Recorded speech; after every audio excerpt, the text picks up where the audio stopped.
happy springtime today. This is the day that we've been waiting for a lot of cold months, and looking forward to some pretty weather coming in and feeling some warmth and sunshine coming down on us. You know what? People are coming out of the caves. We're getting out of hibernation because warm seasons are here, and that means that our customers now are out and about. And what our goal is tonight is to take the lessons from last week and try to apply them in such a way to help customers find us. People say you can take a horse to water, but you can't, or you can take him to the trough, but you can't make him drink the water. Well, I'm going to tell you that we're going to talk about things tonight that help you actually spoon feed your customers to come in to see you, to stay in with you, and to buy from you. So the things we talk about tonight are indeed to help each and every one of you jumpstart your business, feel better about the fact that it's you're in the right place at the right time, and to be very thankful for having the opportunities to be in America, in the land of the free, and a place where you can start a business and become an entrepreneur. And it's my job to give you all the ammunition I possibly can and experience to encourage you and let you know that it is a bumpy road, entrepreneurship is, but it's a road that we learn to navigate and to make to our advantage. At the same time, become a better person, a better Christian, and to help other people in the process of becoming the best entrepreneur that we can. But our focus tonight is bringing those customers in. My name is Steve Carver. I am in Dunn, North Carolina. I've been doing this for 19 years. This is my presentation number 1177, and thank you for joining me on my continuing trip into entrepreneurship. I'm not a lawyer or an accountant, just an old guy that's been around 66 years in business and counting. I had a great business day today, and as a matter of fact, it's been a great week. Warm weather's brought customers out. But I'll tell you that the best advice I can give you, this free advice, is before you make any real big important decisions about your business or your financial security, get a second or even a third opinion. I'll give you all the opinions that you want to hear. But it's a good idea to get second and third opinions in the small business centers throughout North Carolina, where you find at the community colleges where they have small business centers. Those centers are there to help you and a place to go get the second and third opinions and good professional advice without having to pay for it and to hear it be confidential. You don't have to take it, but it's not going to affect you in any way. They don't give information away to the government or such as that about you or what you're up to. It's all confidential. We're sponsored tonight by the wonderful Joy Wynn at James Front Community College Small Business Center that's located in Warsaw, in the West Park Center at Warsaw. And Joy will be glad to help you. Give her a call, 910-659-6008. She's been in business herself, and she has served countless numbers of entrepreneurs. And I find her to be very savvy on so many subjects. And if it's something she's not familiar with, she's got a network in the Small Business Center network. She'll find someone that can help you. Yeah, in the same token, she's got a wonderful administrative assistant, Lynn Murray. Lynn runs the commercial kitchen operation there at the center. So if you're into food things related to catering, I heard you tell me about that, Kwan. If you're into, and Kendall, if you're into catering and need to know more about how a commercial kitchen works and such as that, Lynn Murphy would be the person to contact. She knows all about it and can give you the do's and the don'ts and what her kitchen is like. Kayla is also in the office there, and she might be available to talk to you from time to time as well. So thank you for going steady with me on these Thursday nights. It's been a pleasure thus far, and I do appreciate y'all hanging with me. I've been real busy trying to get to know y'all better through your Facebook information and, of course, the information that you sent to me. And let me tell you, group, I hope that y'all communicate within yourselves there during the chat board, make a note of names and email addresses. And if you see someone that's doing something that you think is related to your business, or y'all might team up and work together, that is the beauty of these webinars, and I really promote that for y'all to talk amongst yourselves, say hello, care about each other, create relationships, and know that we're in this together for the sole purpose of mutual helpfulness and learning. And I'm just so proud to be a part of the organization and have a chance to work with and for you. I see Lashiva's with us tonight. Thank you for joining us. And Jezreel, good to have you. And Hope, glad to have you back from the Lake Waccamaw area. I'm looking forward to learning more about your business. I checked it out as best I could, and I want to learn more about what you're up to. So please send me some good information if you would. And Pamela, I think this is your first time with us tonight, and glad to have you on board. Everyone else is Juan and Kelsey. Everyone else are regulars, and you're always welcome to come back. Let me tell you, you're welcome to join any webinar that I'm at. You can always log in at the same information to log in. But I also really want you to sign in with the Small Business Center as well. I sent a special email out today asking you just look down the list and go ahead and sign up. It won't take you but 2 minutes to sign up for these webinars, future ones coming up. And it really, really helps them with, cut down on the paperwork when you sign up in advance. Also, you notice that I mentioned we'll be doing another series right after this one ends, and I gave you the login information for that as well. It will be totally different than what we're doing here, but still be very valuable for it. It's called Setting Up Your Business for the Long Haul, and I look forward to seeing y'all sign up for that. I am keeping up with your attendance. If you attend at least 5 of the 7 presentations, you will earn a certificate of achievement and attendance, and we'd be happy to send that to you. We want everyone to get that. Sarita Sampson in Clinton designs and prepares and prints those certificates for us, and she's with us tonight. Thank you, Sarita. Everybody give Sarita a hand clap because she does a wonderful job with them. And I'll be keeping up with attendance, and you get credit for attendance here on Thursday nights and on the noontime presentations that we're doing on Tuesday at noon called Lunch and Learn. So if you miss one of the presentations at noon, you can catch up with doing it on Thursday night. And if you're a regular attendee, I'll be glad to send you videos and such as that help you to keep up the snuff, so to speak. We've got a great crowd that's staying with us, so y'all keep coming and tell your friends and neighbors about it, and we'll build a class.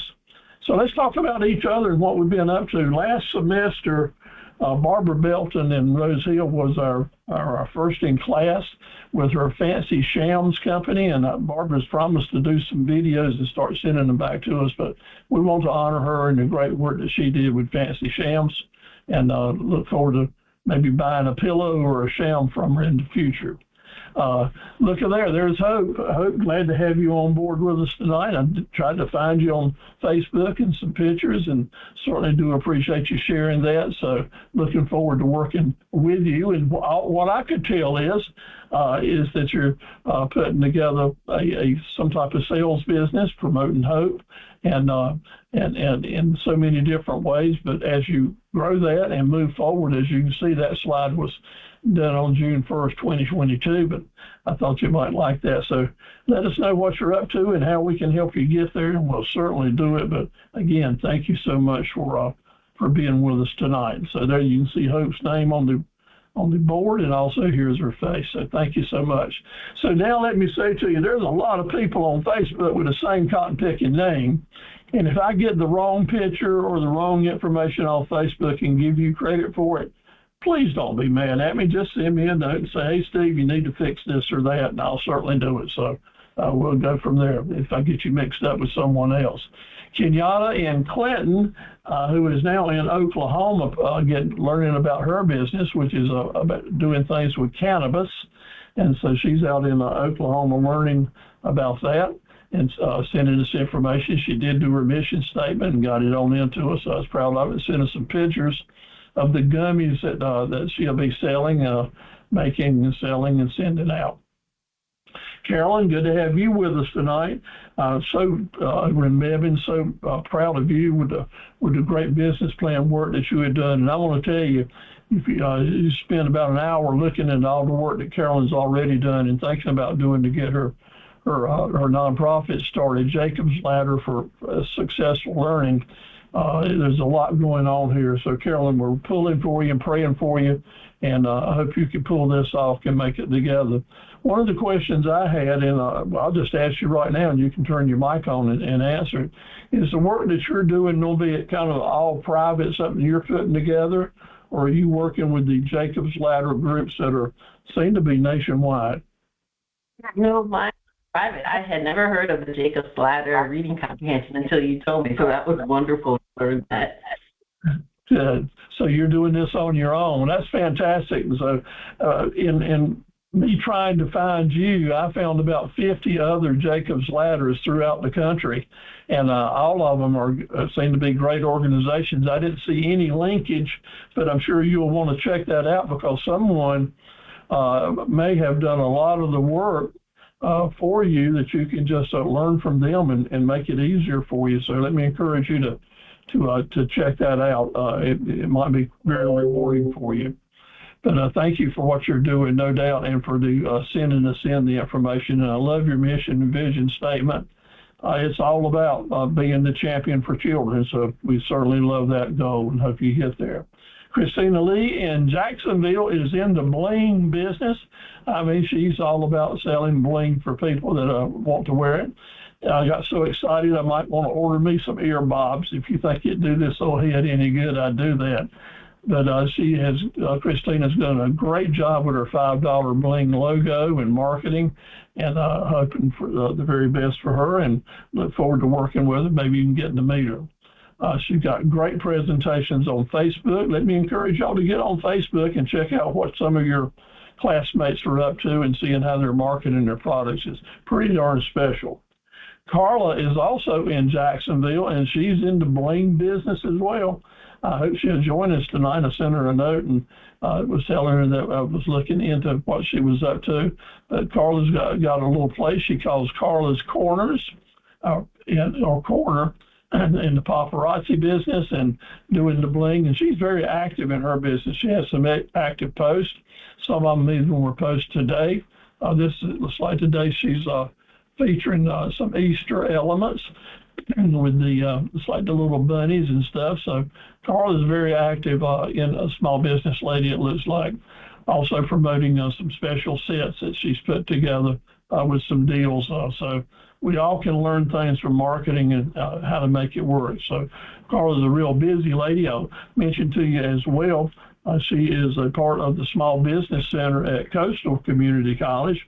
That's a great small business center over there as well. So we appreciate all the great work that she does for entrepreneurs there.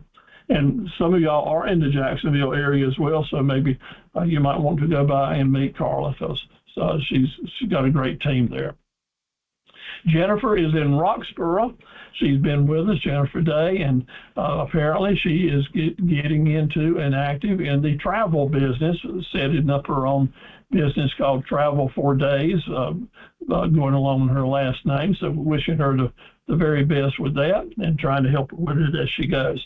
Got some great photographs on Facebook about the travel opportunities. Stephanie Goodnight in Raleigh and in the Raleigh-Clayton area indeed is a very busy lady. She has moved down that way recently and active in setting up a new business. Don't know quite yet what she's going to be doing, but as soon as she lets me know, we'll certainly help promote it and move forward. So she's been staying in touch with us on a regular basis. And Lynette, good to have you with us tonight. I want to tell y'all that I want you to make a note of this and visit Lynette's Facebook and other information she's got on the internet. Lynette has absolutely a gorgeous voice, and she's been singing in churches and special venues for a long time, does a lot of jazz music, and has some good music that you can listen to on Facebook and other places. So Lynette, thank you so much for being with us, and and for using your wonderful talents to spread the good gospel news and testimonials to a Christian life. So thank you very much for being with us and doing the heart and soul events around at different places. I really hope that I can come in and listen to that and enjoy it as well. Lasheba, thank you for being with us tonight over in Laurinburg. I really enjoyed your videos today, and just a great personality, and so glad that you have joined us so I could hear you and meet you. And thank you for your mission statements and your executive summary. And we wish you the very, very best in moving forward with whatever business you decide to go with. You're a great videographer, and look forward to working with you. So thank you so much for doing that. Encourage all of you, if you would, to go to Facebook and see Lasheba Dunlap's presentations that she's got going on. It'll just make you feel good. Allie, so good to have you with us. Allie's starting a Mindful Roots Academy, a nonprofit to promote learning. Looking forward to meeting more about that. She's been very active and so willing to help other people, and we're certainly willing to help her any way that we possibly can. She's works primarily to help youth in different ways, and sent some good information in over in the Charlotte area. So send me the information on you. You can see that I really enjoy getting into it with you and sharing so that we all can share together and let other people know what's going on. If you have questions that you'd like for me to send or ask the individuals otherwise through email, just let me know. Send me a private email, or you indeed can put it right there in chat, and we'll take it from there as well. There you go, Latifah. Thank you all, and I appreciate y'all being with us. Study guides tonight, as usual, you got one that has a number on it. That's the one that you would want to print to make notes on through the class. And go ahead and be doing that if you'd like. All the study guides are kind of just regular order, including your homework challenges, doing business as. I don't think we need to spend much time on this slide. Proud of all of you. Hang together. I'm sorry, I don't know if you can hear me or not. I do hear you. Okay, my name is Latifah. I raised my hand, but I can't. But I was kind of confused. I thought you were like naming different people and their businesses, and someone in the chat mentioned that it was homework, but I only received the confirmation email when I signed up for the class, so I'm kind of confused. Well, if you signed up for the class through the Small Business Center, they usually send out the study guides, which includes the homework. If you did not get that, make sure you give me your email address tonight right there in the chat board, and I'll send it to you tomorrow with the video. And if you'd like some of the previous presentations, all you have to do is ask for that as well, and I'll be glad to share them with you. Where are you located, Latifah? I live in Beulahville, North Carolina. My business is a home-based business. That's fantastic. You're right here close by, and we'll certainly be working with you any way we can. Okay, cool beans. Thank you. Thank you. It's perfectly okay to ask a question at any time. Here we go. Okay, as I said, you send me the information and we'll get started helping you with your business. Quotes to remember each week. We add a new quote. Walt Disney told us the way to get started is to quit talking and start doing, and a lot of you are doing exactly that. Michael said there's no finish line, there's just mile markers, and he's so right with that. Each one of these weeks set up a new mile marker for us to go forward with. Bill Gates said that we'll learn more from our unhappy customers than anywhere else, and you know what? I think he's right. And I'll mention to you, don't run away from an unhappy customer, run to them, resolve the issue if there's any way that you can, because a customer that you can resolve a negative issue with will stay with you forever. So that's Bill Gates is absolutely right. We learn about things. Nelson said that if we give the people more than they expect, they'll stay with you. And man, is he ever right. And we can give folks more than they expect without spending money. Most of the time, it's just listen better and let them know we appreciate them. Or it's the little things that we say and do that turn a business person into a relationship, a business relationship that'll last you forever and ever. So keep that in mind. So let's get serious now. You know that if I had your email address, I loaded your email box up today with lots and lots of samples of the different things that we talk about throughout the series. And if you're brand new, make sure you give me, if you didn't get these emails, about 11 of them, if you didn't get these emails, mention in chat that you want me to send them to you, and I'll do that tomorrow. But it's all about videos and marketing presentations. It's just samples of work that I've done and a lot of y'all have done through the years to give you ideas how to use them in your business and help you along. I am so happy. I can tell you today that the young couple that bought my main business a few weeks ago, the lady just joined the business yesterday after retiring from her other work.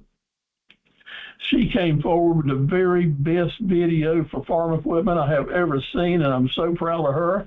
And it just makes me jump up and down with joy to know that we've got such a talented person on the Carver equipment team now to help it go another 60 years. So there's a new day can bring joyful news for anyone that's into entrepreneurship.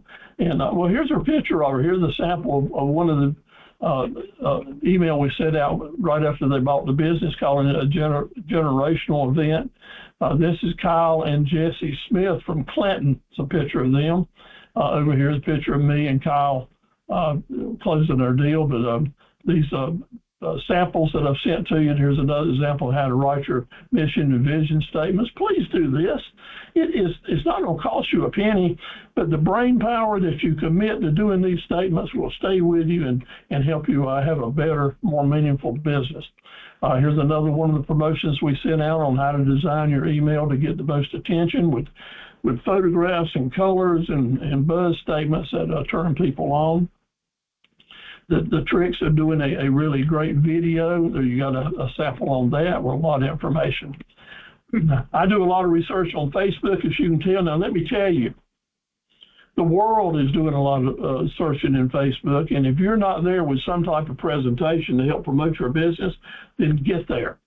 It's free, and you don't have to give away information you don't want to give away, but it can be so powerful for you and a very good learning experience. It's like K through 12 learning for entrepreneurs about how to start promoting. And you can see some of the examples I used tonight. And the better those presentations are, the more likely you are to get business out of them. My goal tonight is to help you understand how important it is to have your marketing, your golden goose structured marketing campaign we put together last week. How important it is to have that marketing campaign serve as a magnet that draws the customers to you. Because if you're drawing the customers to you, that means you're not having to go out and chase everyone independently and spend the money trying to be everything to everybody. And we can't do that. We'll say oftentimes we cannot be all things to all people, but we must be everything to some people, and those some people will become your raving fan customers. And those some people you will be most likely to bring in if you use what we're teaching tonight about how to find customers and bring them to you. Step number one, we're going to talk about give serious consideration to the region, to the geographical area that you think your business will operate in. Because if we can define that, then we can define a marketing campaign to serve that particular region. And indeed, you may be working in one town. Maybe you're working in Mount Olive, and maybe you're working in Beulahville. Maybe that's the two only towns that you plan that your business operate in. Well, then you can have two different campaigns, one for Beulahville and one for Mount Olive. It's really amazing how we can narrow this down and put a marketing campaign that focuses on those areas. Why would you want to do that? Simple, to save money. Simple, to have an effective marketing campaign. simple to jumpstart your business and get it going. So we want to have targets. We're going to talk about a lot of targets tonight, and all of them are going to have 3 arrows sticking in them, just like this one does. 3 arrows. One arrow is going to represent the media that you're going to use to get to your target audience. The second area is going to represent the method that we're going to use that media. And the third area is going to represent guerrilla marketing techniques that maybe you can apply in your campaign. But now my first challenge to you is on your pad or paper that you're making notes on, start writing down the actual areas that you think you'll have good business in. Maybe it's the town, maybe it's the neighborhood, maybe it's the part of the state, but go ahead and get in your mind a geographical area that you'll call this a target marketing group. It may be everything between 50 and 80 miles, and if that's the case, we will use different types of media to get to them. We'll be using My Business at Google, mobile page, social media, print ads, and signs in that area. So when you can tell us what the geographic region is, we can determine where we're going. If it's statewide, we'll be using a certain set of media to get to them and list them down. Why go to all this trouble? This is called planning. This is called forecasting. And when you plan and forecast, let me tell you, you've got an excellent chance to have good luck, good business. I heard someone say last weekend, and I thought he was absolutely right, that luck is the residue of planning. So the better the plans you do, the better the luck you're going to have. And I totally agree with that. So, we can't control everything, but by golly, we can kind of set the stage for good things to happen, and good planning does that for us. Then you know what we're going to do? After the regions, we're going to talk about the individual customer groups, the niche markets, the different plans, the different common denominators, whatever we're going to call them, is customer groups. Because when we have customer groups, we're really able to better focus our marketing efforts. So we'll have a different target and group for them. Are you with me so far? If you're with me so far, give me an amen over here, because this is what we're having. Amen. In your chat board, get used to giving me some comments. We want to have target groups for our regions and target groups for our different customers to have a chance to make our best out of it. Now, how are we generally going to find customers? And the question always is, how do you find customers? And the answer will always be, the best answer will always be, to help them find you. To help them find you. And the most effective and the least costly, I don't like to use this word, but I'm going to right now, the cheapest way, the least costly way, and the very most effective way to help customers find you is your mobile web page. Mobile web page. That's the page that people see when they're searching for you on the telephone and your name, your company comes up. That's your mobile home page, so to speak. Pages. Your mobile home page is not a telephone function, even though that's where you see it. It's an internet function. It's an SEO function. And your mobile web page is where people usually will see you the first time. And if you're a new company, everybody that's seeing you is for the first time. And 85% or more people now are shopping on the phones for everything they do and everything they say, because 85% of the people you see walking around have a phone glued to their hand, it seems like. It's crazy, but it's here and there. And if we're going to be successful entrepreneurs, we better accept the fact that that's what's happening. So that mobile homepage is what people see to you when they see you on the phone. And it's up to you to create a good, powerful mobile homepage. There are a lot of kind of pages. There's regular web pages that you look at with computers. There's then a webmaster can give you a page that is good to look at on tablets, that's good to look at on telephones, which is generally we call the mobile pages. So at your internet, at your website, at your Facebook, you may have one particular page that you're promoting, and then you might be able to change that one particular page into 3. The regular computer page, a mobile page, a tablet page. So talk to whoever is helping you with your marketing if you don't know the answers, and determine what you have to do to make this mobile page powerful. And what do I mean by powerful? Since this is the first time customers are seeing and meeting you as a business person, you want the image to first of all be positive, to be professional, to be easy to understand and read, and to have everything it needs to help you capture them right now.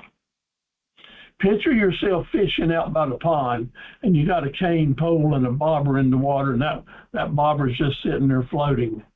And you see that bobber go down as if a fish is biting it.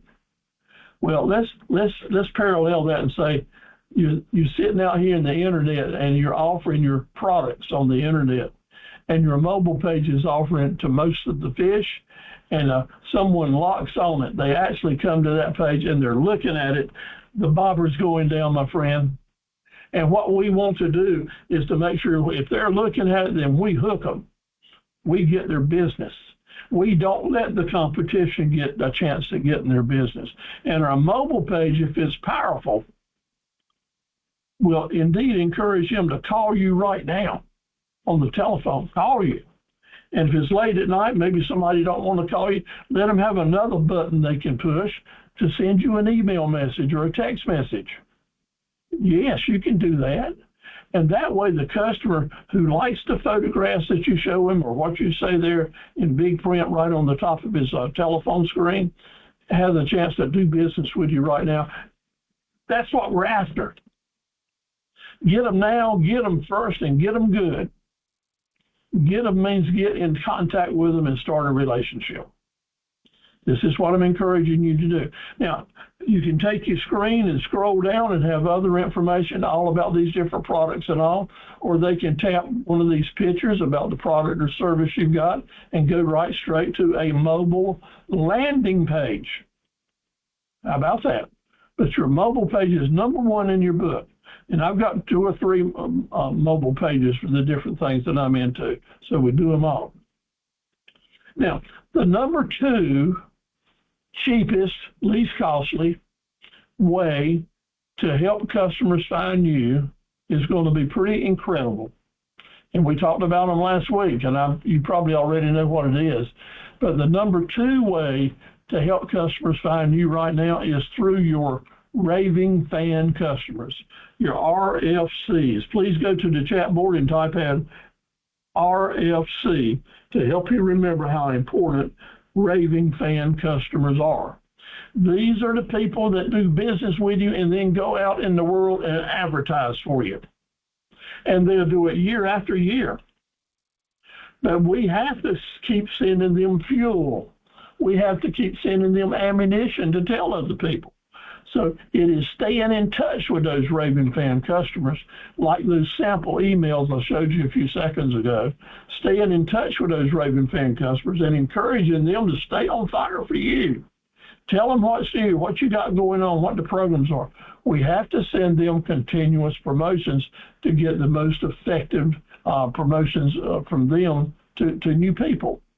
So raving fan customers can turn the world around for you. So you got to have them. Now, the number 3 most effective way to help customers find you is a new fashion way.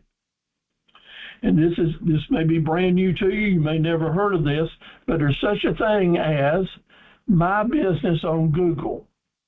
And if you're used to searching on Google, sometimes you'll see screens come up that promote a business. It shows you a map to where they are. It shows you photographs about what they are. It shows you reviews, what other people think about them. And you know what? You can have one.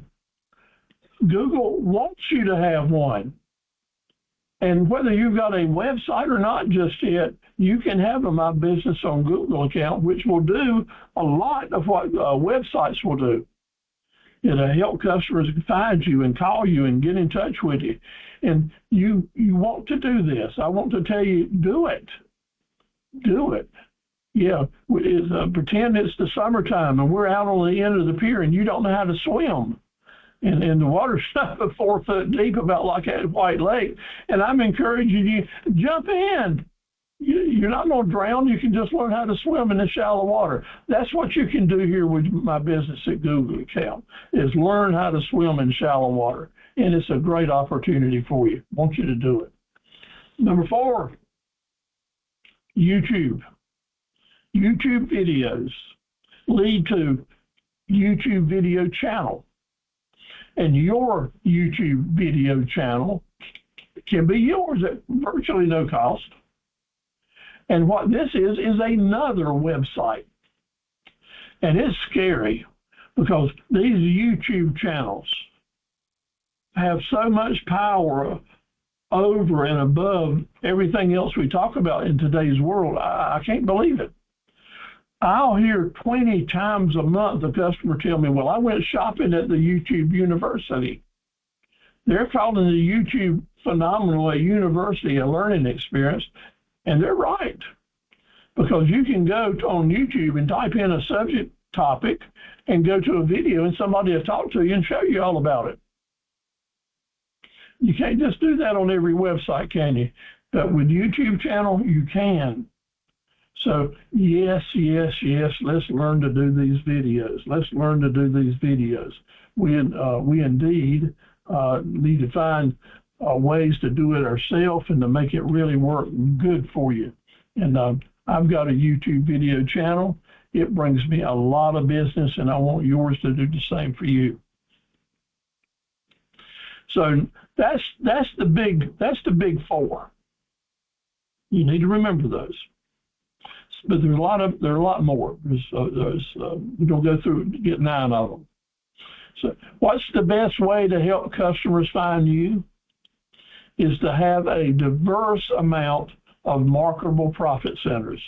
Is to be doing more than one thing. I want you to have at least 5 profit centers, and of those 5, it'll have at least one of the 3 different types of profit centers.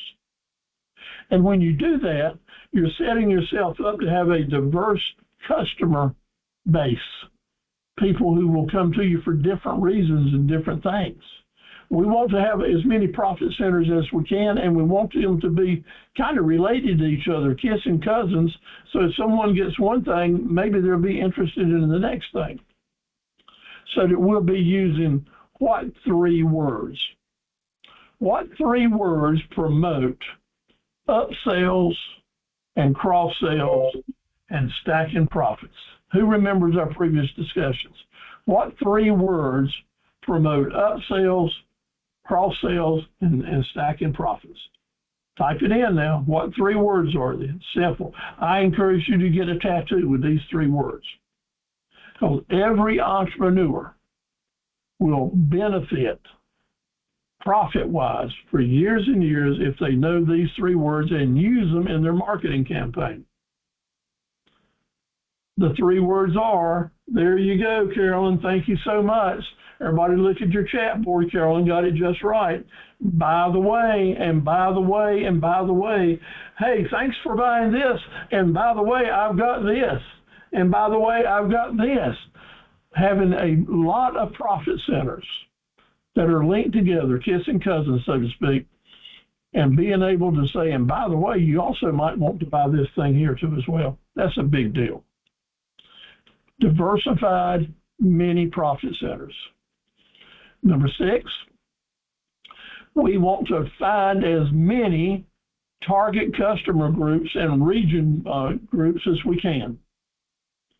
If we can define the groups we're target and focus on them with our structured marketing campaign, we're headed in the right direction. Next, feeding your database. Feeding your database is adding as many email addresses and cell phone addresses into your database as you possibly can. And when you do that, you are planting fertilizer and seed for the rest of your business's life. It's the best savings account you can have. As good as money actually right now, because you are putting your ability to send constant promotions out to hundreds and thousands of people in the future by starting now, keeping up with this database. Those sample ads that I sent you are coming from them. How do you do that, Steve? Well, first of all, you look in your records, you think about your high school class. Maybe you've got a whole list of email addresses there, or people at church, people that will, if they don't buy from you, they would at least like to know what you're up to in your new business, and maybe they would forward these emails to people that might buy things from you. So every day, today, I probably added 6 new email addresses into my database. New folks that have sent in asking for information. Before I send information back to them, just part of my what to do is automatically add those new email addresses into your database. Now, I've been doing this for about 35 years, and my database now is up to, if I remember right, around 4,500 email addresses. And when we send out an email blast, we get business back, and that's pretty significant. Used to, when we first got started 35 years ago, when we send out email blasts or quotations, our return rate was 1 or 2 or 5%, and back then that was good. But now we're up to maybe 50 to 60, 70% on some items of return orders from email going out. So I know it works, and I really do believe that it can work for you. Feed your database. And number 8 now, we'll slow it down just a little bit. Type in, please, in chat, SEO. SEO. SEO stands for what? What does SEO stand for?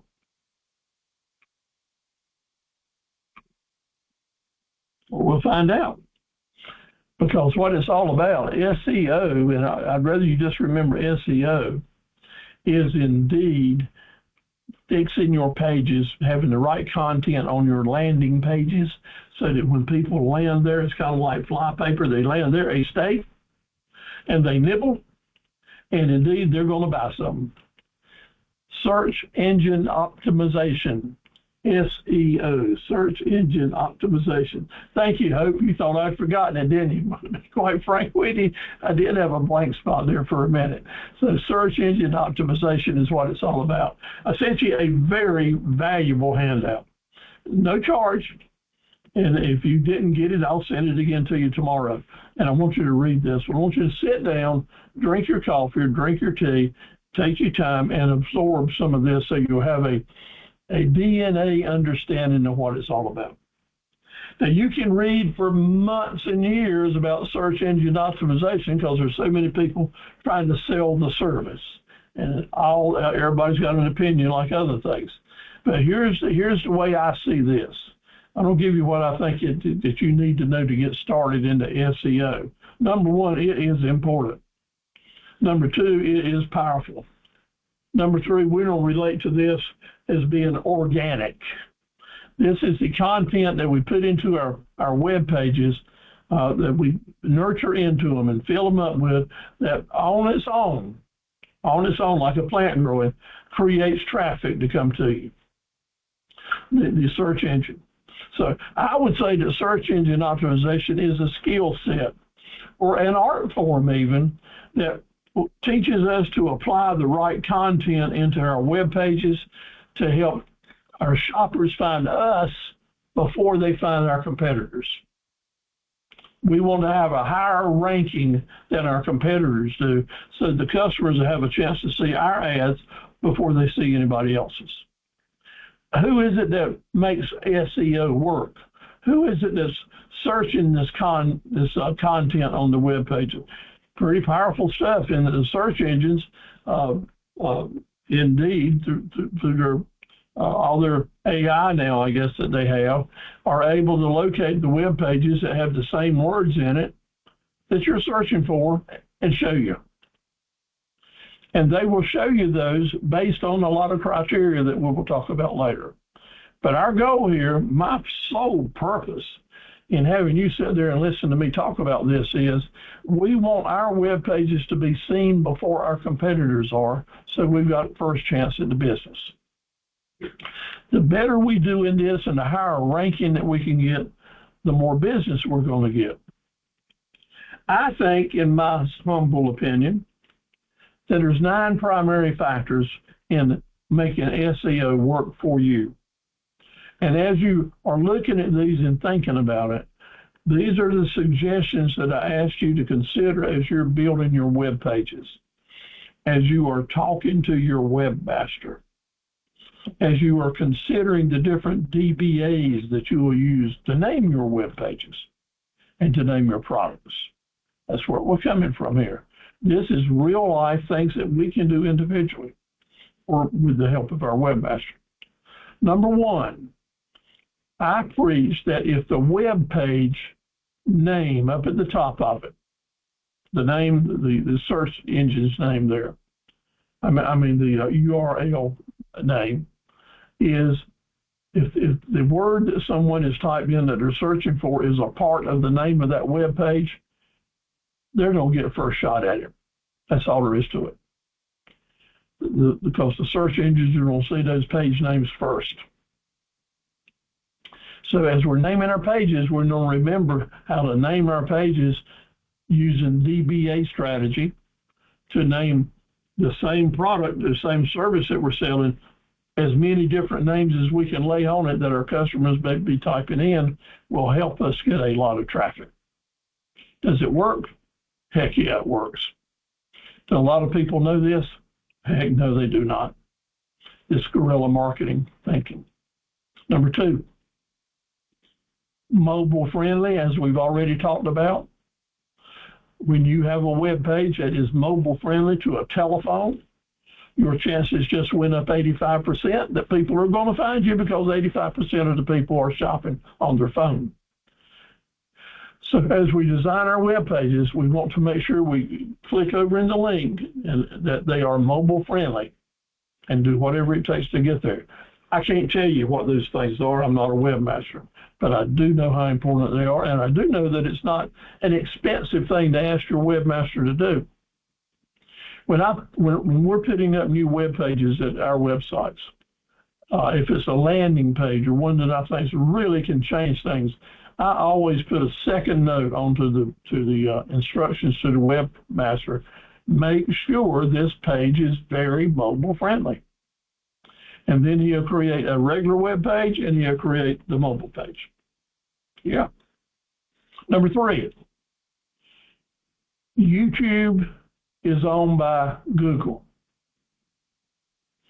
Google said and does, if your web page has a YouTube video embedded there, they will recognize it before any other web page that does not. Right. You see where I'm coming from now? Instantly, you can increase the odds that your web page will come up first if it's got a YouTube video there. I didn't say it had a professional $5,000 TV type ad there. No, just a simple YouTube video that is named properly, because the YouTube names are just as important in SEO searches. But if that video is part of that web page, it's going to fly to the top. That should be enough said about the importance of YouTube videos. Keyword searches. Getting back to the real old-timey organic SEO. You know, a long time ago when we first got started 35, 40 years ago, we were just really happy if we could just get a customer to come to our website. Come to CarverEquipment.com and shop and look around, hang out. I'd even have beach music playing for them if that's what they wanted to hear. You know, because everybody just wanted to get used to shopping and surfing. They call it surfing on the internet. Well, my friend Lynette and Pamela and LaShiba and Hope, that day's gone. Nobody's interested in just surfing.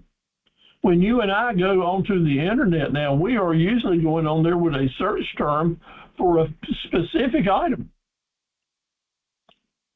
And we type that specific item in, and we would like very much to land right straight on a company's webpage that is selling that particular item. Give us a price for it, let us buy it, and get on with our business. Not interested in surfing, not interested in hanging around. So the keyword searches are where we're going to be going to now. And it's so very important, and we'll get into that very deep now, because it's that keyword that sends the search engine to find your page and put it in front of your shopper. Number 5, again, we're not interested in having people come to our website and stay a minute or two, and then us, in our stupidity, sending them on to somebody else's website. So it used to be a real nice thing to put informational websites here, and more, you can find more information about this product here, which would send them to manufacturers or distributor websites or learning websites elsewhere. Guerrilla marketing techniques tell old Papa Steve-O here, no, no, no. No, no, no. If we can get a customer on our website, we're going to keep them there till we sell them something. So, yeah, I have a lot of web pages. Like we got 1,700 web pages, I think, at carverequipment.com.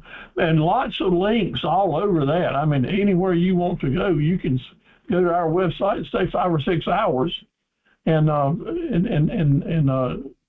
never see all the web pages. Why?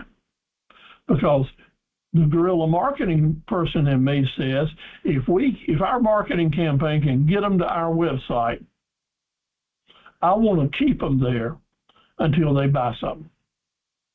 I'll give them links, but only links to other pages at our website. Because I know, and it's just the truth, that if they're at your website shopping, they're not at somebody else's. If Sarita, that customer, is at your website shopping, that means there's no way that Hope's going to get an order from them while they're at your website. Yeah. So we have to take the time to put that into play, and it will make a major difference for you. Loading speed. Now, you may be, and I am, at a place that has high-speed internet. Really good internet service. And when I click on a web page, it usually pops right up. I call it pop-up. Pops right up, comes up with a pop. But that has not always been the case here, and it's not the case at a lot of other places that maybe can't get high-speed internet or just isn't affordable at this time. But at any rate, there's a whole lot of this world that's way. There's a whole lot of North Carolina and the United States that is still on dial-up, that still has very low-speed internet service, and certain things take a long time to creep up to see that web page fill up and give you what you're looking for. And if you have web pages that load very slowly, the chances are excellent that the customer will not wait for it. So back to some help from your webmaster. You want your pages to load really quick, as quickly as possible. And there's some images or some text or some colors, a lot of other things that tend to be very slow. A professional seasoned webmaster can tell you all about that and what to do and not to do. But you don't want slow loading speeds. Number 7, everything we talked about so far was organic, SEO, search engine optimization, organic. Now, we tried to build into the text, into the content of our web pages to get good ranking when people were searching for us. Well, you can do an end run around that. You can cheat on that big time. You can cheat on it by just saying, hey, I'm not worried about organic. I'll just pay for clicks. I'll pay extra money to get people to come to my pages, and that's called pay for click. And there's a huge billion-dollar industry worldwide that takes advantage of folks like you and me that want to do that. Pay-per-click can be very effective. It can be very ineffective. It can be very expensive. It can catch you by surprise and put you spending money that you didn't plan to spend. So there's a big caution sign, flashing lights saying, be careful, be careful, be careful. But there's also that incentive sign. Pay-per-click allows you to pay a certain amount of money to make sure customers see your pages, no matter how good or bad the organics are. So you say to this company, I'll pay you 50 cents for every click that comes to my page. Sometimes I'll pay you $5 for every customer you get to open up my page. Now they can come and they can see that it's available, but if they don't click on it and open it, you don't have to pay. So you can get the visit without having to pay the money, but if they go onto your page, then you pay the money. You bid on how much you'll pay per click, and you can set a budget. The word I just mentioned, budget, is the most important part of this conversation, because as newbies in the game, unexperienced pay-per-click folks, you want to make sure you've got budgets set per day or per week or per month so that you don't spend any more money than you plan to spend. Okay? Because these folks that run these pay-per-click deals, they're really good at making it so darn complicated that sometimes you'll spend a lot more money than you plan to and end up in a bind. The best places you can learn how to make this work is Facebook. Facebook's Boost campaign is really good. What it can do for you, it can determine. You can say how old your audience will be, male or female, what town they're located in, or what state. I mean, you can narrow the focus, the target, right down to that close. And you can set a daily budget or an overall budget on this ad that you're running. Facebook makes it easy for you. But the rest of the story is Meta, which owns Facebook, is a pain in the butt to do business with. You have to jump through a lot of hoops with them, and they're always putting some type of monkey on your back about asking you questions about what you're doing. Kind of ridiculous, and I don't understand why they're doing it. Before Meta, Facebook was easy to get along with, but not now. But they have got a good product, they have got a good service, and I do recommend that you at least try to learn how to make pay-per-click work for you. And then you can move on to the even more complicated groups like Google Ads and so many more. But it is a way to move things forward. A brand new business is just opening up that wants to make a big splash in the local community and to get a lot of press and attention. Facebook's good, and boosting your ads is really good. Just make sure your budgets are in line. You don't spend more money than you had planned to.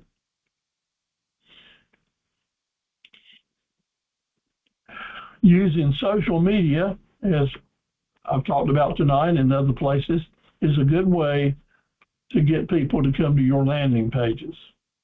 Our whole Golden Goose marketing campaign related to the internet is to find ways to help customers end up on your landing page. That's the page at your website where you plan to make the sale, where you make your pitch. And using social media about all the different things that we're doing, such as what I showed about some of the bling ads earlier. It's all about getting someone to click that puts them to a page to buy something. Okay? That's our objective here. And we can use social media to make that happen. And there's a lot of ways out there. And we can also use eBay and Craigslist and some other places. Number 9, it's last on the list, but it's far from being the least important. It's not. It's here because I wanted to make sure it sinks in. Lots of new software now have been available to young entrepreneurs that they can do a really good job as webmasters. But they must indeed know how to make your landing pages work. and know the tools that it takes to get someone excited and make it easy for them to order. So yes, find someone you can work with to help your website become as powerful as it can be at a reasonable cost. You can work with budgets and get estimates up front. And we have a lot of your friends and fellow entrepreneurs and associates that are in the business, that have started in the business early, and I can give you good advice. If you are shopping for someone to help you, let me know, and I'll give you some names to talk to. And also, your small business center directors would be a good place to ask for people to do that. And the bottom line here, and Kendall, listen to me real tight here. Everyone wants a good website. And I've been working with y'all for 19 years, and I've seen a lot of beautiful websites that just cannot sell anything. They tell about everything that sells, get me interested in buying. So if that's your objective, don't worry about getting a professional to help you. Just put your pictures and your good news in your websites. But if you want to make money, find somebody that's in the website business that knows how to put together landing pages and mobile pages and mobile home pages for the telephone. You search until you find that person and let them know this is what you're looking for. You can tell them, old Papo Steve-O at the webinar said, if you're not going to put a page together that makes money for me, I don't need to do business with you.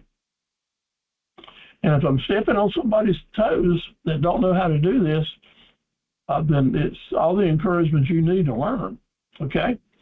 Make the pages make money for you. Choosing the right keywords. We're going to spend some special time on this because organically, it's what you have to do to make it work. And to find the right keywords to apply to your products or the name of your company used to be a hassle. You had to think of them yourself. But now, of course, on the internet, you can find a website. You type in at the top of the web page keywords for search terms, and you let Google search for you, and you'll come up with websites that'll do the thinking for you, free. This is an example of a page that I typed in using the suggestion that I was in the shoe business, and I wanted to sell running shoes. Okay, it's springtime. People will start running more. Let's sell some running shoes. So that's what I've got. But I want to name my web pages the best names I can to get the most traffic to them. So this website is telling me there are hundreds of good keywords that go along with running shoes. Now notice over on the right side here where my cursor is going around. This web page is not only telling me the different search term words, but it's also giving me the name brands of running shoes that get the most traffic. I'd have never dreamed of that to begin with. So they're saying that if I have one of my pages named Brooks Shoes, Brooks Shoes is getting 280,900 clicks a day. A day.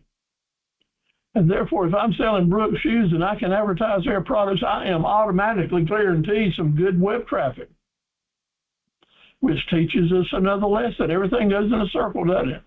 It's teaching us a lesson. Hey, maybe I want to become a Brooks Shoes vendor, a Brooks Shoes dealer, because they got built-in business. And this is an old adage now. If you want to make the most money and sell the best products, then get products that are already name brands, that already have a good reputation. Sometimes the more expensive they are, it means the more business you're going to get and the more profits you can make. So as you're shopping for different products to offer at your website, get some expensive stuff. And we'll talk about the bling issues now. If your products are selling from $5 to $15 to $20, it's really hard to put together some big ticket sales. But you can see that if you're selling some more expensive items like running shoes or things like that from a name brand manufacturer, then you can start getting $200 and $300 sales at one time and put together some really big deposits. So the big deal here is know that we got to name our products the right search terms to help generate the most traffic, and these different keywords that you can use are available to you for free. That's good news for you. Can make things happen.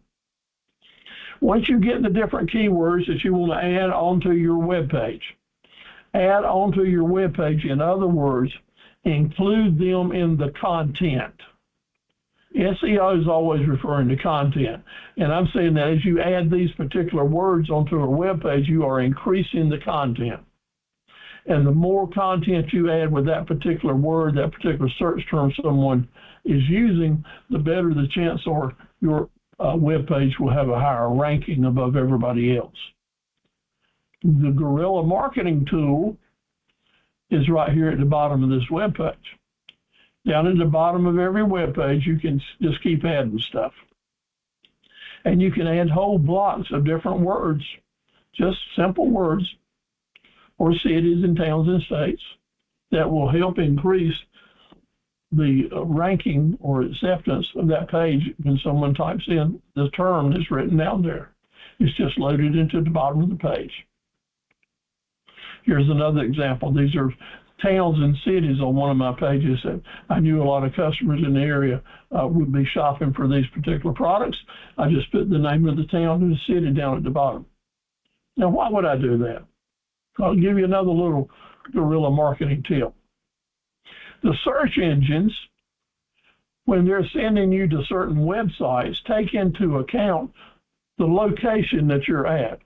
Remember having to make that little click where you share your location? What that's all about is they want to know the towns that you're traveling in. And if they know the town that you're traveling in, then they'll search for web pages that mention that town name.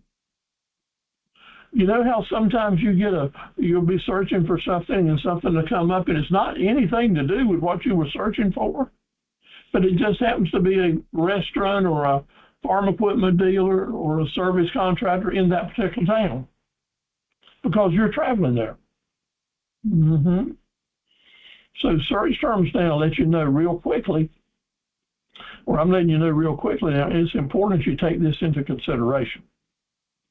That as we're building the content of our web pages, to take into consideration where our customers are. Full circle back around, remember the target. Remember that target for the region, the different towns in that region. Let's say our region is areas around Kenansville, North Carolina. Then we would have at the bottom of our page Kenansville, Beulahville, Pink Hill, Warsaw, Magnolia, and on and on.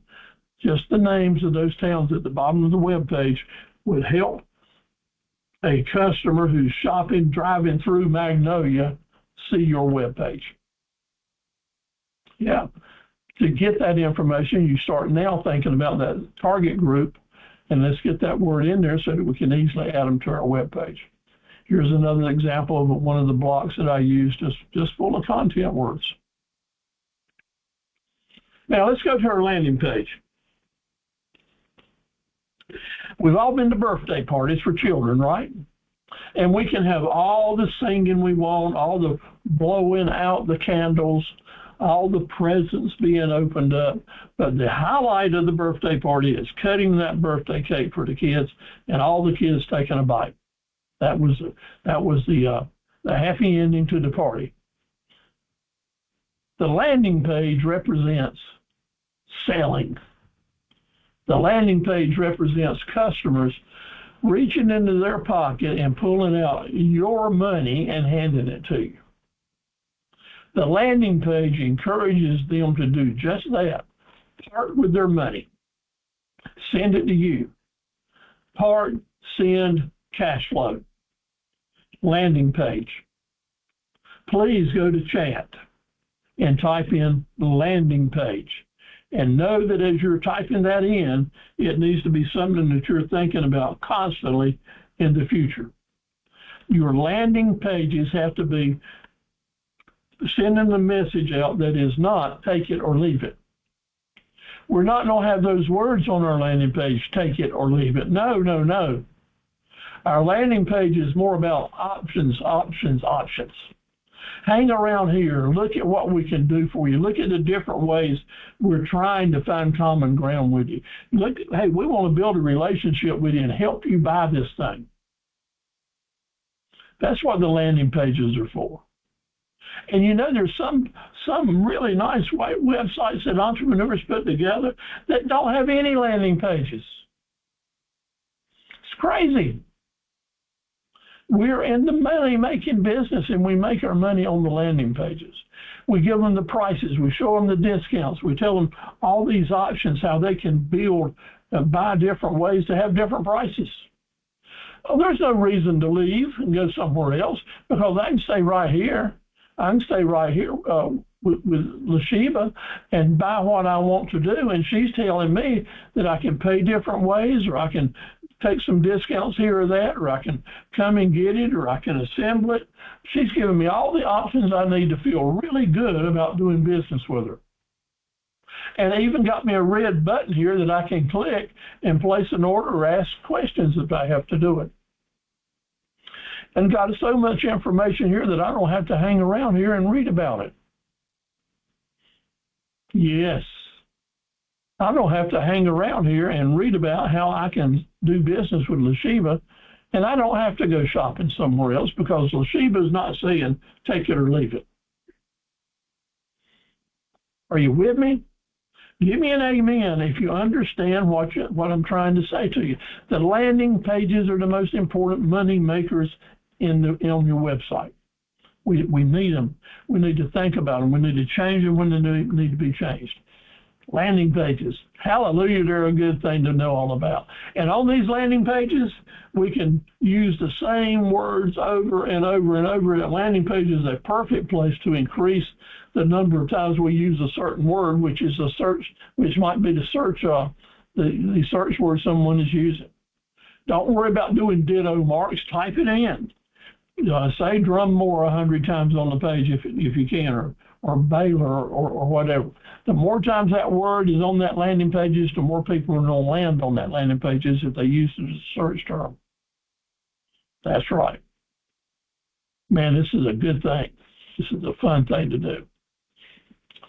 Now, we need to move into old school, common sense information. Helping customers find you have everything to do with location, location, location. And somebody mentioned that you're in the real estate business. You heard that from day one in your studying. Location, location, location is always a factor in entrepreneurship and in salesmanship. Being at the right place at the right time with the right price is a key factor. It affects us in every way. Having our information properly positioned on web pages, on signage, in signs in different towns, our business cards here, our brochures at the Chinese restaurant on the bulletin board, or at the gas station or the convenience store, handing out, having whatever location we're at, having a business card or a brochure ready to hand out, is critical. It's common sense, and it's been this way forever. This rule hasn't changed with the internet. It's just expanded with the internet. So as you're thinking about your Golden Goose marketing campaign and how to get your signs out, position yourself, you being in the right place is important. And a part of this location don't have a thing to do with internet. Doesn't have a thing to do with 2025, what's current. And I'll say this to you with all honesty. Your base for your business will be your home community. You want it to be your home community because at your home community, you want some customers that you can get feedback from and talk to, and they can give you good information. And maybe you can use them for referrals, and they maybe can give you some testimonials. So yes, it's going to be important that you have customers in your immediate vicinity. And the best way for you to keep and create customers and have them referring other people to you is for you to use the famous old words since the early 20s in America that business people have been using. And they are, we want to see and be seen. Yes, we need to get up and go and put on some decent clothes and go to the ball game. We need to get up and go to the city council meeting. We need to get up, get out, shine our shoes, go to church. We need to not dumb down events that you go to by dressing sloppy and loose and appearing to be, I don't care about this or anything else really, but dress to impress. And you can overdress to impress, of course, but stop this process of people wanting to dumb down everything and not saying things are important. So the images are important. The images you put on the internet are important. The images you put on signs are important. And when you go to see and be seen, you want to look good. Okay?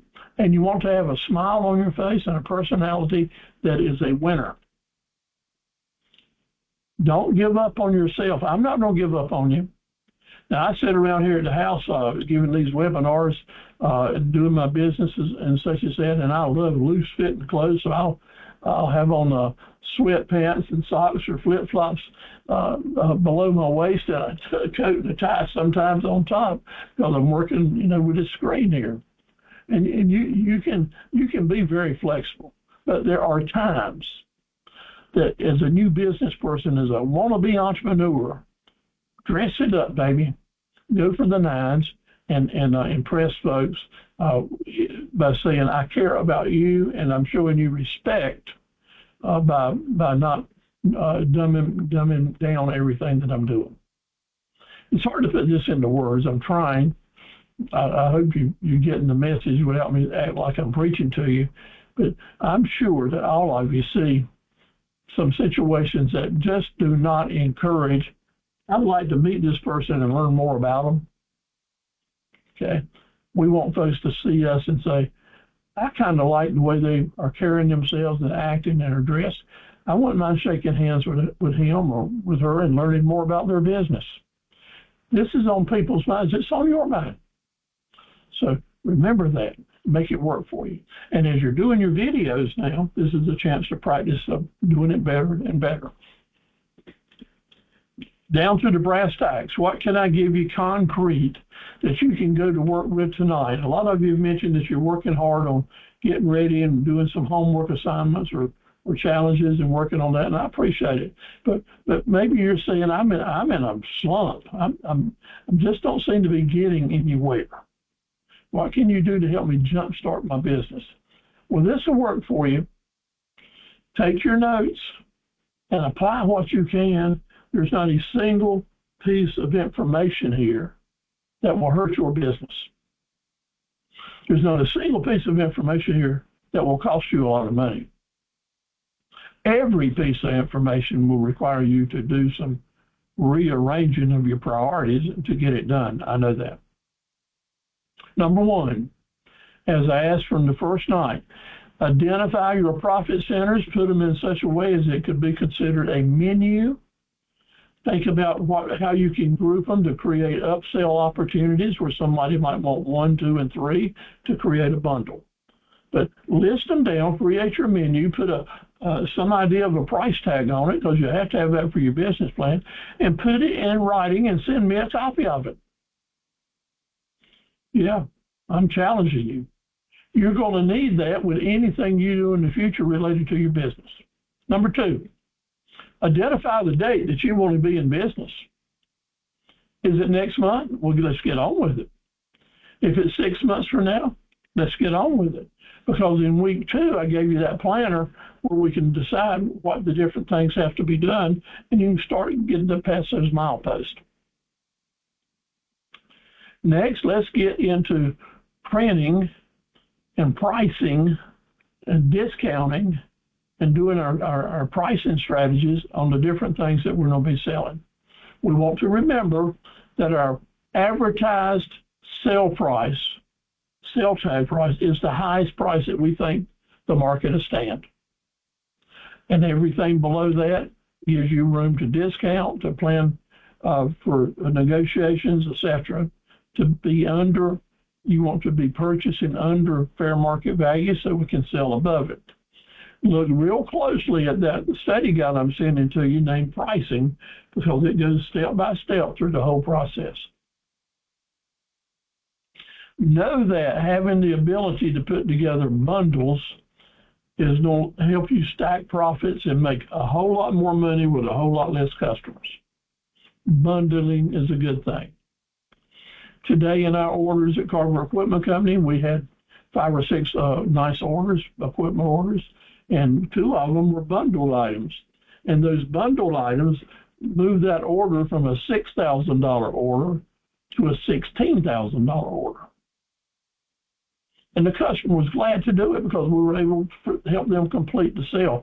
And we were certainly happy as well. Underscoring again the importance of YouTube videos, and make sure that in those videos we include the look and the hook factors. And you got a study guide on look and hook factors, which is basically saying, make sure what we're putting out there has a good look to it and has a good hook to it. And the hook is a call to action, a reason for the customer to call you right now. Okay, very important. And now after we know these things that we need to do, or that we need to have, let's do it. Kick ourselves in the butt. Let's move forward. Let's get this plan started. So that's what we're going to do. And what medias are we going to use now? Website. Make sure our pages are mobile friendly and our landing pages are effective. Using social media like Facebook as much as we can. Do our email blast, as we've talked about, and as I've given you samples of, to our raving fan customers and the rest of our customer database as well. Yes, use eBay and Craigslist to help promote your web pages and other medias too. And lastly, yep, there's that old YouTube channel. Get with it, stay with it, make it work for you. I can't simplify it any more than what we've done right there. So reviewing now, going back to driving these nails in deep. Finding customers, helping them find us. With each target group, we need to select the media, number 1, the method, how we're going to implement it, number 2, and see if there's some guerrilla marketing strategies we can use. We're going to do this for each target group of customers and regions. Yeah, it's homework. It's real. It's write it down on paper. It's draw circles. It's make some lists. It's thinking with our minds. It's getting into it and being creative. And once you start this process for the rest of your business life, it will go on and on and on for sustainable business. But there are a few special things we need to focus on. One of the biggest mistakes that we will make is letting a particular group of people fall through the crack that we didn't think about. We didn't quite spend enough time here thinking about this. So that's why sometimes it's good to do it and then go back and revisit or run this list past someone like me or like Joey or like another friend. Don't try to say, I know it all. I surely don't. Even if you give me something, I might share it with someone I think that might have input. Get other opinions, but we don't want people to fall through the crack. Remember that as we're getting our businesses started and starving for cash flow, starving to survive, that we indeed, if we had just got one more business deal this week, we'd have had black ink. I got close to breaking even. If I'd have had one more deal, I'd have been in black ink. Or if I'd have got 3 more deals this month, I'd have made profit. And we got to get in black ink to stay in business, right? That cash flow has to be there and work for us. So we have to keep that in mind, that getting that one more extra deal goes a long way. So I'm going to simplify these things and ask you to think about this with me. I don't know if you've ever been around brick masons when they're laying brick, but they lay brick 1 brick at a time.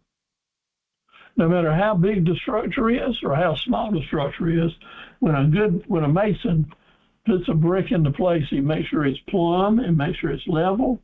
He makes sure it's just right, got the right amount of mortar there, And before he leaves that brick to go get another one, you will hear this.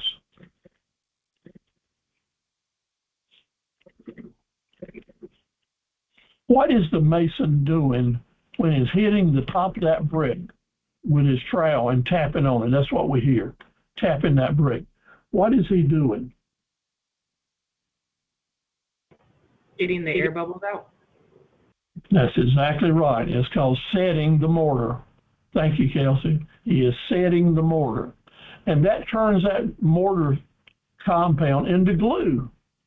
And it connects that brick through the glue to all the other bricks that have already been laid, and it kind of sets it in place. Pretty amazing. Because if he doesn't do that, or she doesn't do that, one little piece of wind could blow the whole wall down. One brick that's not set can cause a disaster. And it happens. It happens often, actually. That's why if you're around a bunch of brick masons, men and women, you will hear those clicks like a symphony. What do we learn from this? We build our business one customer at a time. And we don't leave that customer until we've set him into being a raving fan customer. Taking that extra time to change it just from a business deal to a customer relationship that will last forever and create future sale opportunities for you. So remember, whether they're spending $1 with us or $1 million with us, they're important. And we need to set the brick and make them know that and become one of our raving fan customers and into our database. The little things make the difference. Like the horse in the back here was only 4 inches in front of the other. But the horse in the back won the race and $1 million. The horse in the front gave a valiant effort and won a bale of hay. I want you to be like the jockey in the back that appreciates the little things that you do to win each race, to win each deal, not to let any customer fall through the crack. Some folks will tell you all about go for the big deals. You're wasting your time with the little man, with the little customer, the onesie or the twosie. Knock home runs. Let me tell you, that's what you need to do. Step up to the plate and knock a home run. Well, I like to knock home runs too and have some big profit deals and make a lot of money on, but the entrepreneur here is going to teach you, you want base hits. You can live and stay in business with base hits, having one customer at a time, one reasonable deal at a time, large or small, and treating them all, welcoming them all, instead of just going out for the home run. I'll tell you, that's going to keep you in business. I'll mention to you that the ups and the downs of this thing is, do you remember who, in the early days of baseball, for a lot of years, a real famous player who struck out more than anyone else in professional baseball? I mean, there was no comparison. He struck out hundreds of times more than anyone else. It was Babe Ruth. Yeah, he walked up to the plate to hit home runs, and he hit a lot of them, but he struck out a lot of times too. If he'd been knocking base hits, his teams probably would have won more games. Okay? Yeah. Go let each customer know how important they are and stay with them. Look at all the targets. Look at all the targets. What do they have in common? 3 arrows. Media, method, guerrilla marketing. And whatever your targets are named, whatever they are, maybe you're interested, a lot of you in Jacksonville, maybe you're interested in selling things to Marine families. Maybe you're in Morehead City and you got a lot of vacationers that are coming to your location. But the key is a lot of those vacationers are going through Jacksonville. So that may be a play for them too. Maybe you just got a business that's going to focus on making sales over the telephone. Or maybe it's a nationwide business. Whatever it is, think about it and determine it and name it. Name these babies. Name these targets. because until you name them, you can't come up with a marketing plan to address them. So let's say that you got a lot of customers shopping by phone. Well, that's just okay. That's we expect that. But then you say to yourself, well, in my business, my customers, I sell real tiny baby shoes and baby food and things that little tiny babies use, or I sell folks that older folks use, hearing apparatuses or things just strictly for older folks. And these folks are not on the internet, not shopping on the phone. They're the only people in America that aren't, maybe. But so I don't need to worry about that with them. Well, I don't challenge you on that and say that, yes, maybe the user of your product is not shopping on the phone or the internet, but I'll tell you this, whoever is helping them shop or buy, their daughters, their children, their grandchildren, the other people that they're around that are helping them find products, because they're not driving either. Somebody's got to help them. They are on the telephone and the internet as much as anybody else is. So don't fool yourself into thinking my customer has a particular situation where they're not, where that I don't need to worry about cell phones or internet marketing. Because it probably won't take me but about 15 and a half seconds to come up with an argument that you might want to reconsider. A good place to find new customers are new people coming into the community. And yes, cities and towns like Jacksonville, where there's a lot of people coming and going all the time, the good news is you always got a lot of fresh bait coming in. The bad news is you're going to lose a third or more of your customers every year because a lot of them are moving out. And you've got to replace those to have a sustainable business. That's why one of your first profit center type is profit centers. You've got to create new business and walk-in business every day. So we got to get them. But for those customers that are new to the community, you need to use some different strategies to get your message to them. You want to figure out how to reach out to them. It might be through Welcome Wagon, the real estate agents, the people you might know in the service industry, the utility industry, getting information and emails, or just being aware of a lot of people changing. And then I'll show you this. I found this on my door yesterday. This is a printed flyer that goes over a doorknob. It's called a door hanger. Very effective in marketing big and small organizations. And when new folks through the community, you might be able to have some type of system where someone finds them for you and automatically puts out your flyer telling about your business, like this is by Brightspeed, a real large organization. The folks that are coming into the community, they're not loyal to anyone else right now. So they're fair game. They're the easiest pig in the, what I like to call low-hanging fruit, because they're looking for someone like you to provide products and services. Now, there's some relocation magazines that is one of the few print products that I'll recommend to you. We'll talk about them later. Folks that are going to the coast for their vacation or the weekend are traveling up and down certain highways. And we want to remember that in case we want to do some billboard advertising or some placemat advertising in restaurants along the way, is to put our message in front of those customers before they get to the coast, before they get to the mountain areas that are shopping in. Remember that people that are traveling are looking at things in their car, talking about what they're going to do when they get there, where they can find this or that. So putting your advertising along the travel routes is smart. Maybe what you're doing is really big about going to events, to street fairs or festivals or county fairs or places like that, pop-up events. And you want to put yourself in a position to know where they are. Well, on Facebook, and I sent you an email a study guide on this, Facebook has several pages that are all about telling you the different events that are going on and how to get in touch with them.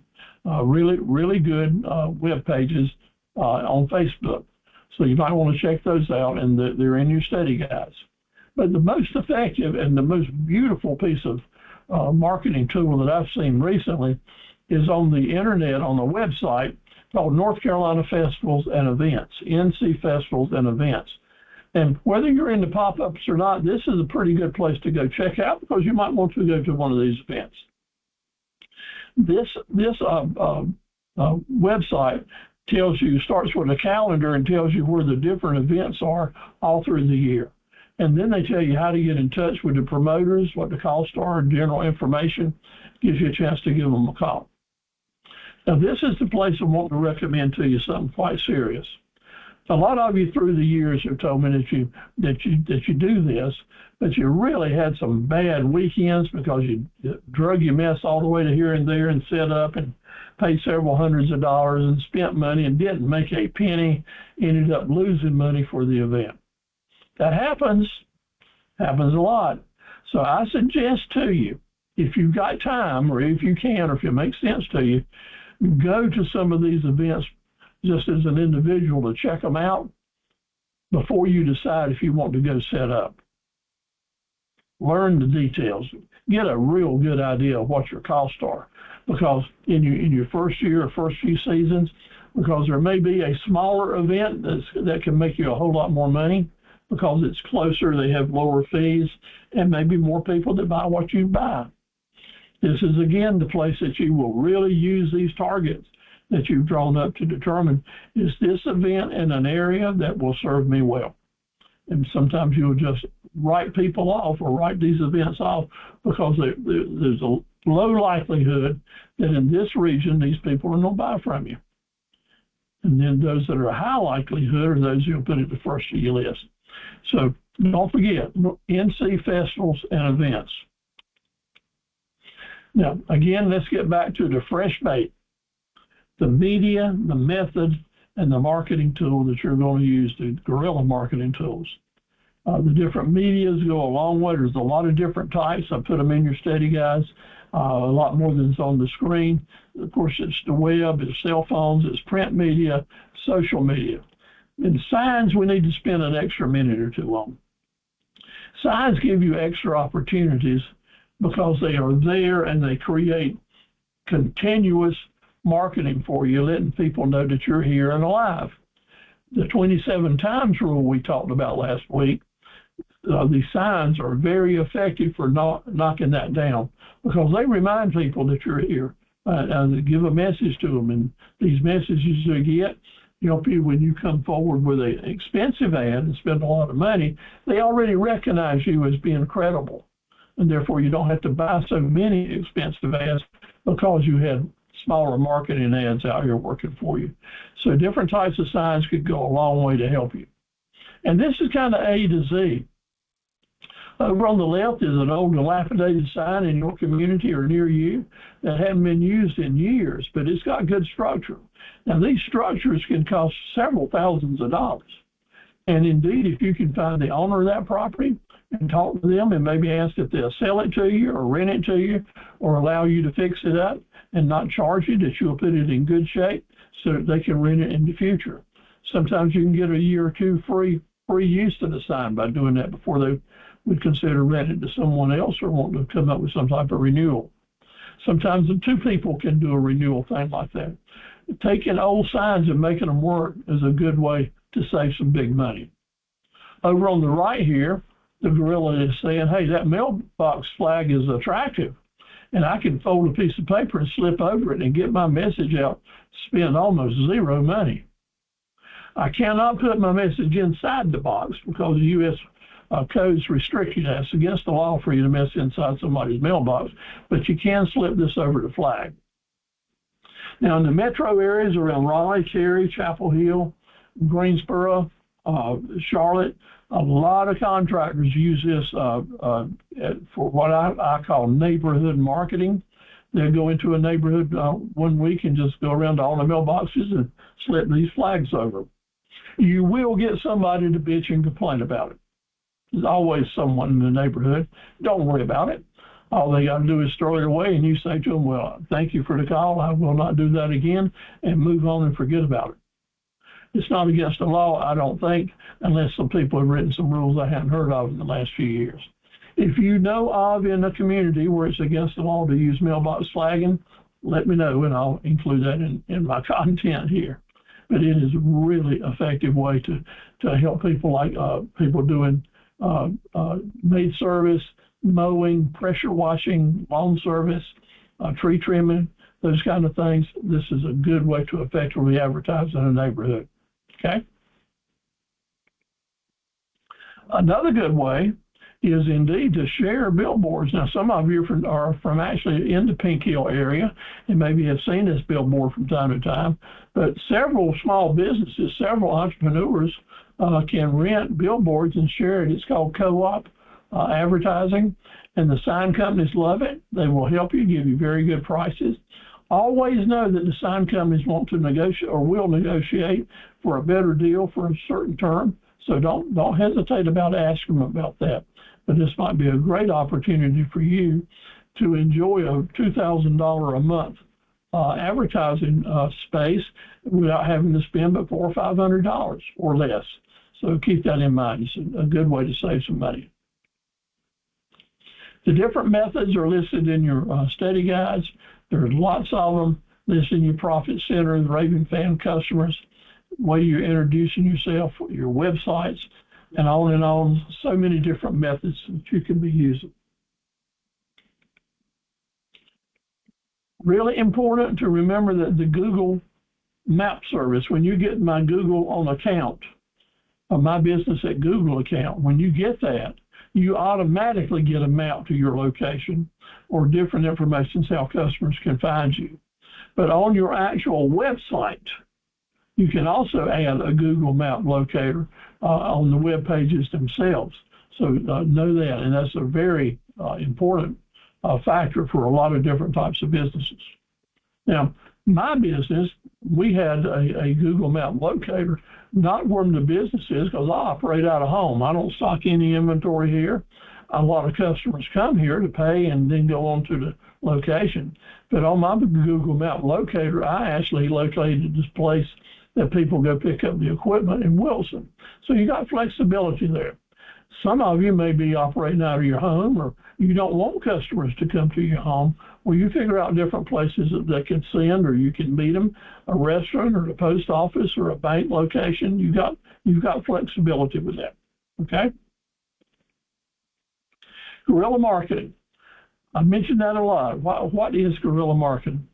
It is all the ways that you think about helping customers find you that kind of are outside the rule book, but you're not breaking the laws, but you're bending everything you can. You're getting the very most effectiveness out of the least amount of money. That kind of wraps up guerrilla marketing. And you're sending surprises out there to your customer that they will welcome, and surprises that your competitors hadn't thought of that make you look really good. Okay, that's what guerrilla marketing is about. Using DBAs is probably the most effective guerrilla marketing tool that you could do. I'm giving you a really good study guide on that. We'll talk about it more, but it's very important.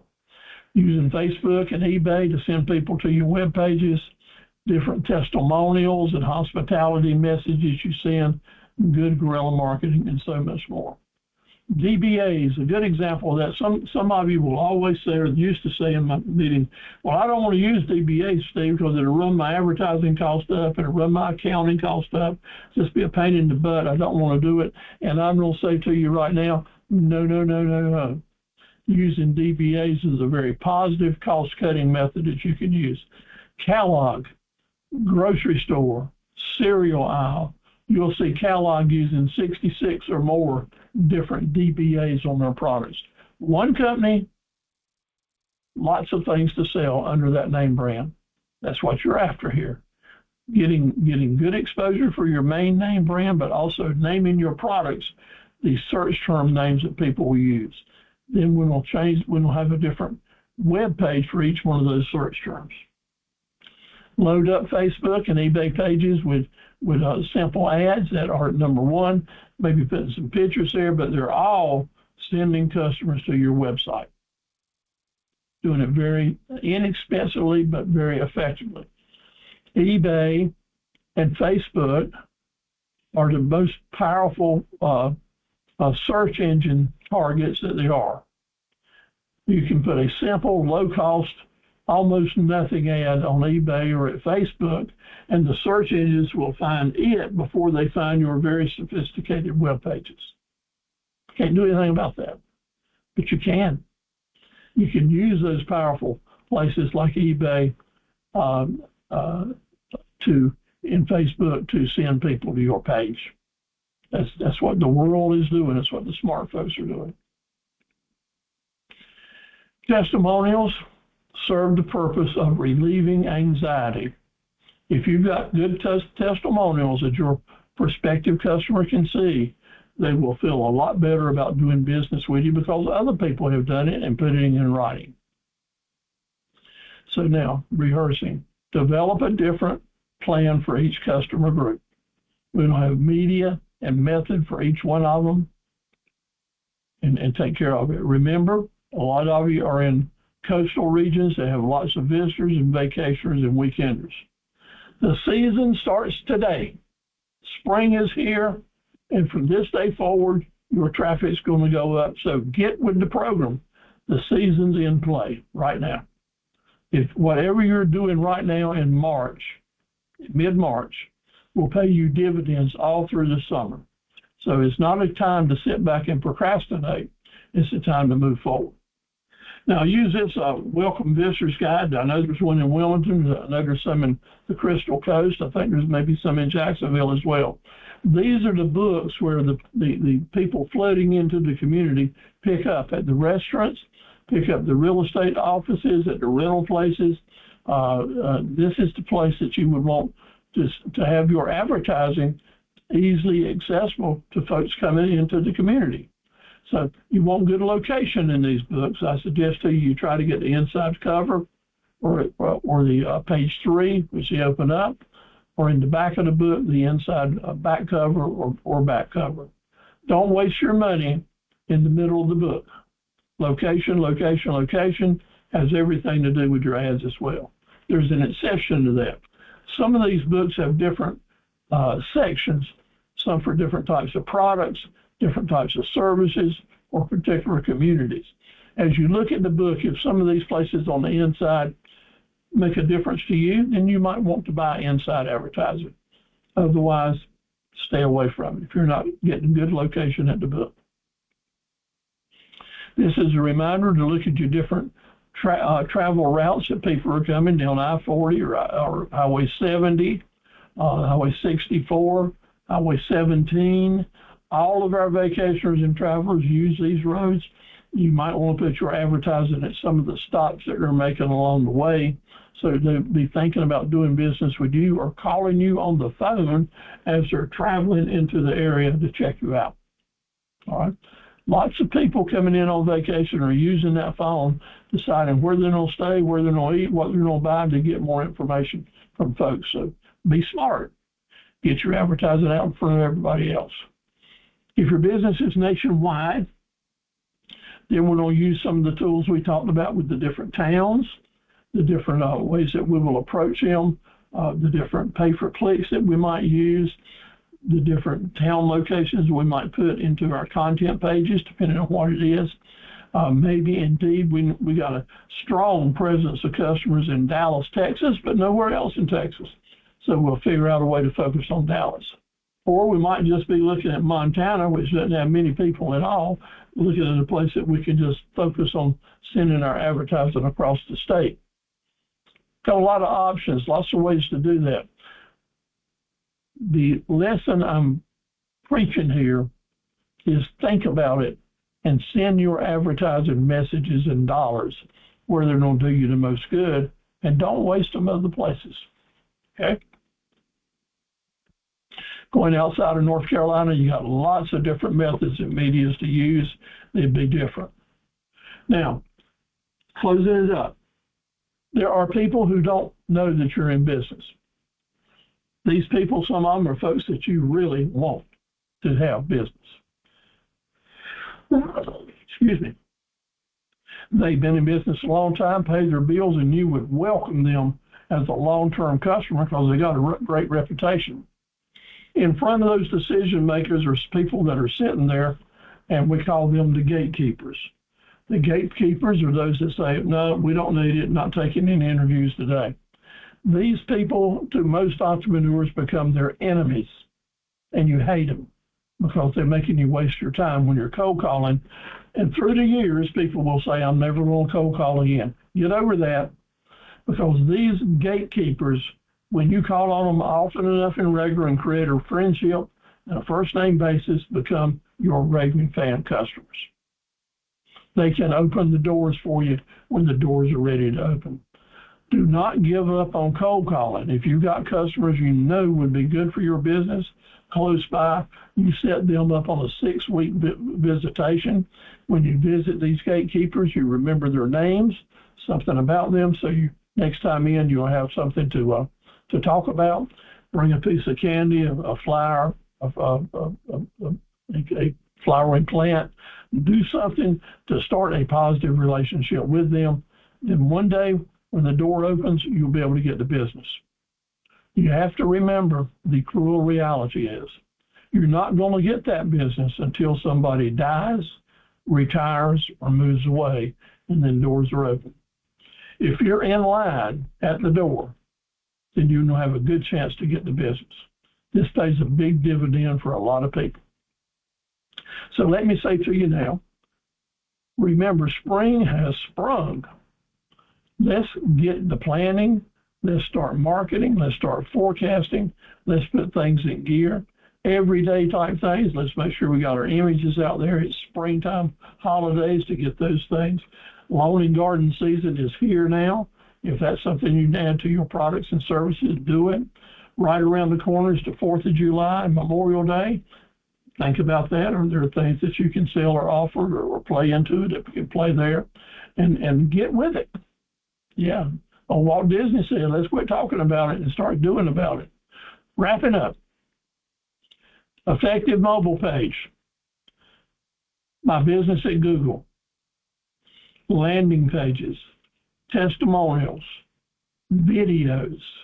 Remembering from last week, we're after that magic marketing moment so that we can follow up with our customers and add to our business plan. It's your bright ideas that are going to move everything forward. And if your ship has already come by the dock, let me tell you, maybe we need to jump in, get wet, and swim out to it, because it's time for us to get busy. Springtime is here, and business is rolling on. Help them find you with a lighted candle and warmth and a good nature. Thank you so much for staying with me tonight. I love you, and I appreciate you. Make sure that you've got your email address and any questions you have in the chat board, and I'll respond to you tomorrow. You newcomers, always know you're welcome to visit any of my webinars anytime. So any comments from you before we close it down? Can't hear you, Quan. I hear you in the background. Thank you, Steve. I didn't even know I had my mic on. I'm sorry. That's all right. Thank you. Thank you, Sonia. Appreciate you being with us. Thank you again. This was another awesome night. This is great. I love it. I get more and more. I just get more information every time I see it again and again and again. It's like Thank you. Thank you. Wish I could give you a hug like I give my granddaughter. All right. Thank you. Thank you for supporting businesses, because it's what keep America going. That's what people don't know. We really appreciate it. Well, by us sharing together, we can help each other and get good ideas from each other. That's what I'm looking forward to. Stacy, I'm glad to see you joined us tonight. I'm looking forward to getting more information about your business. And I've been trying to find some information, hadn't had any luck, but thank you for being with us. All right. And I hope you're doing well. Appreciate your comments, and look forward to hearing more about what we're up to, okay? All right, like the Waltons used to say, good night, everybody. Hope you sleep good tonight. Good night, Steve. Good night. Good night, John Boy.